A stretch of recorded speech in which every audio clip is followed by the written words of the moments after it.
Madhani ya Kumio. I have been telling you about me and my family. Na October, mwezi wa 10, I divorced my first wife, or I separated with my first wife, but now I will file a divorce. Pana sifiwe. And by my own decision, I decided to marry again, and my wife is not a Mokorino. Nuni jaragiria haha. Yesu ni godithina wakwa. Niru jaragiria haha. Uhoro ucio geka atia? Madhani ya Kumio.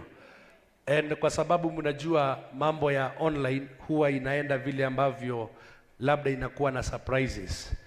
Tutigigikorwo ni kwenda na twendanire na wa mbere tukihitania.